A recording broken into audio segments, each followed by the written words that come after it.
Tu bosses sur un son en studio pendant des semaines, t'es fier du résultat, t'imagines déjà le clip qui va faire péter ta carrière musicale. Mais une fois arrivé sur le tournage, quand on appuie sur Rec sur la caméra, tu sais pas trop quoi regarder, comment bouger, quoi faire de tes mains, et le rendu à l'image te ressemble pas du tout, on manque complètement d'énergie.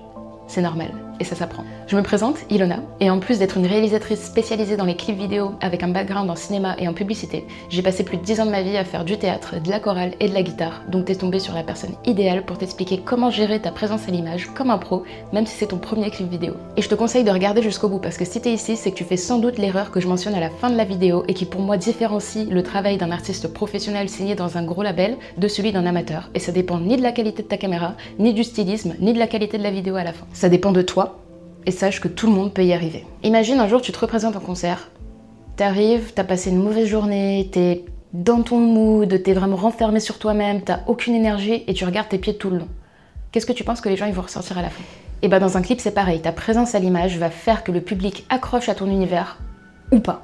Attention, hein, ça veut pas dire qu'il faut se mettre à faire des pirouettes sur scène comme Benson Boone. Au contraire, regarde Billie Eilish par exemple, elle arrive avec une guitare dans une arène remplie de milliers de personnes et elle arrive à les toucher en plein cœur. Et en exemple en France, on a SCH qui a une attitude hyper maîtrisée à la caméra, mais qui n'est pas un comédien pro de base, en tout cas je crois pas. Il a juste bossé son image et pour ça il n'y a pas besoin d'un média training hollywoodien ou de 10 ans d'expérience en théâtre, il y a juste à comprendre quelques principes simples et à les appliquer, et ça demande de l'entraînement. D'ailleurs, regarder et analyser des clips, c'est ce que je fais quasiment tous les jours, alors dis-moi si ça t'intéresserait de voir des petites vidéos React où je regarde des clips pour analyser ce qui fonctionne ou pas visuellement. Gérer ta présence à l'image, ça commence bien avant le tournage. Ça commence par te poser les bonnes questions sur ce que tu veux retranscrire au public. Demande-toi ce que le titre raconte, quelle émotion il porte, quelle énergie il demande. Est-ce que ça appelle à quelque chose de calme, de mélancolique, de brut, de relâché, d'énergique? C'est pas juste une question de style musical en fait, c'est vraiment une question d'interprétation et d'émotion. Mais attention parce que ce que tu transmets comme émotion ne doit pas contredire la DA de ton morceau ou bien ta DA en tant qu'artiste. Faut réussir à trouver des liens. Si t'as une image de mec un peu dur, tu vois, mais que tu veux sortir un piano-voix hyper mélancolique,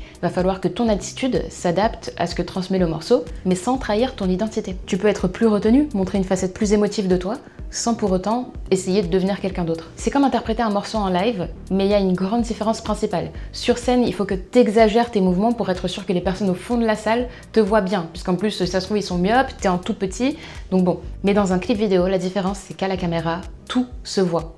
Les micro-mouvements que tu fais dont tu ne te rends même pas compte, la tension dans tes muscles quand tu interprètes, quand tu dis certains mots, l'émotion dans ton regard. Donc tu dois être dans quelque chose de beaucoup plus retenu, beaucoup plus intériorisé.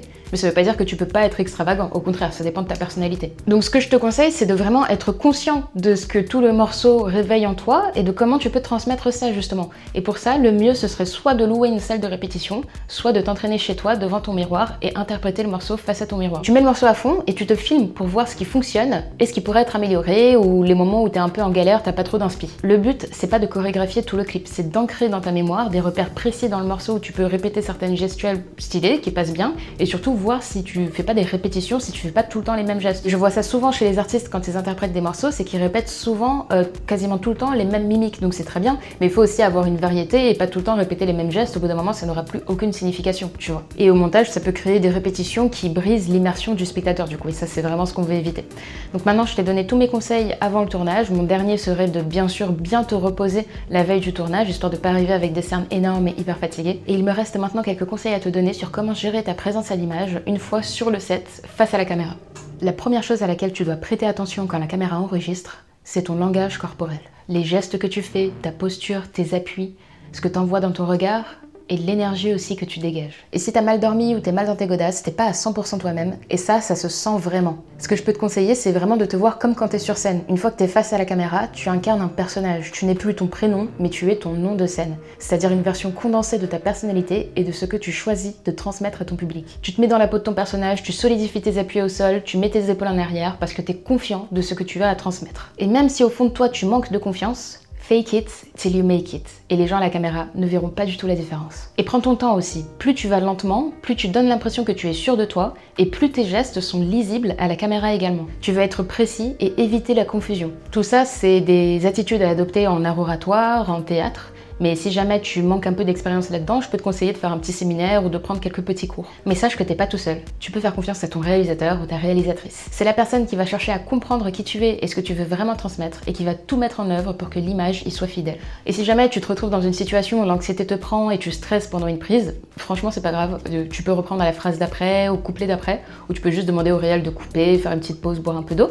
Mais sache que en vrai, si nous derrière à la technique on te demande de couper et de refaire quelque chose, te dis pas que c'est parce que t'as mal fait. La plupart du temps, même quasiment 99% du temps, c'est parce qu'il y a un petit truc à la technique et on veut que ce soit vraiment propre pour le montage. S'il y a bien une chose qui va t'assurer d'avoir une présence à l'image qui est fidèle à ce que tu veux transmettre, en plus de t'entraîner devant une glace, devant une caméra, ça va être juste tout simplement d'être toi-même et d'être relax, d'être bien dans tes godasses en fait. Par contre, il y a un point sur lequel je vois les artistes débutants faire le plus d'erreurs et c'est aussi une des questions qu'on me pose le plus souvent.